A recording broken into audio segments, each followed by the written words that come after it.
Next topic is chalcolithic settlement इनाम गांव। India में सबसे बड़ा कैल्कोलिथिक सेटलमेंट पाया गया इनाम गांव में। कैल्कोलिथिक वर्ड के बारे में आप जानना चाहते हैं तो फर्स्ट सेकंड चैप्टर में आपको पता चल जाएगा।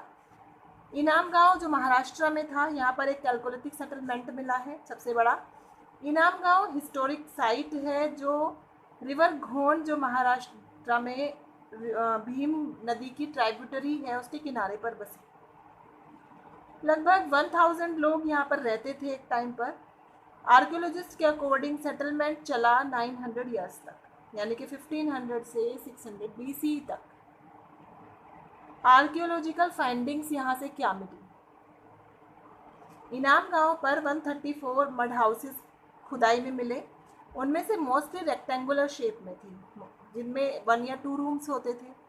कुछ ऐसे भी मिले हैं जिनमें 5 रूम्स थे। वो शायद रूलिंग चीफ के हुआ करते होंगे, जो चीफ होता था उनके होंगे, और वो उनको घर की तरह यूज़ करता होगा, या फिर उसमें ग्रेन्स वगैरह कलेक्ट किया जाता होगा जो फार्मर्स लाते होंगे।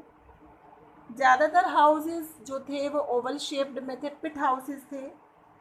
ये पिट हाउसेस जो थे वो उनमें शायद खाना अंदर पकाते होंगे, या फिर हो सकता है बाहर भी।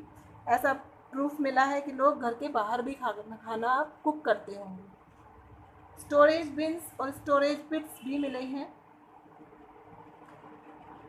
काफ़ी सारी पोट्री और स्टोन टूल्स यहाँ पर इनाम गांव में मिले हैं। पोट्स रेड कलर में हैं और कुछ पर ब्लैक डिज़ाइन भी बने हुए हैं। इनको बोला जाता है रेड एंड ब्लैक वेयर। जो पोट्री रेड कलर की हुआ करती थी उसके ऊपर ब्लैक डिज़ाइंस होते थे, उसको रेड एंड ब्लैक वेयर बोला जाता था बेटा। आर्कियोलॉजिस्ट सजेस्ट करते हैं कि स्टोन टूल्स यूज़ किए जाते होंगे ट्रीज़ को चॉप करने के लिए, मीट को कट करने के लिए, एनिमल्स की स्किन को हटाने के लिए। कॉपर इजीली अवेलेबल नहीं था इस टाइम पर। कुछ ही टूल्स थे जो जैसे arrow head, fish hook, tongs यानी चिमटा, ड्रिल्स, ऑर्नामेंट यानी कि आभूषण जैसे कि एंकलेट हो गई, बैंगल्स, कॉपर बीड्स पाए गए हैं इस साइड से।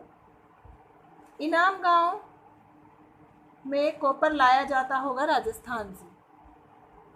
आइवरी यानी कि हाथी दांत, सेमी प्रीशियस स्टोन्स, बीड्स जो टेराकोटा के बने हुए थे यहाँ पर मिले हैं।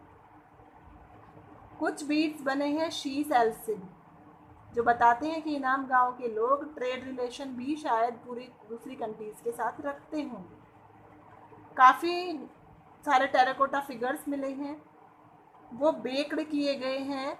क्ले को ओवन में बेक्ड किया गया है उन्हें हार्ड बनाने के लिए। टॉयज़ भी मिले हैं एनिमल फिगर में। उनमें से कुछ जैसे कि बुल का लगता है कि शायद उस समय पर रिलीजियस इम्पोर्टेंस भी रही होगी लोगों की लाइफ में। एक ब्यूरियल साइट से आर्कियोलॉजिस्ट को एक क्ले बुल मिला है जिसके साथ एक फीमेल फिगर भी है।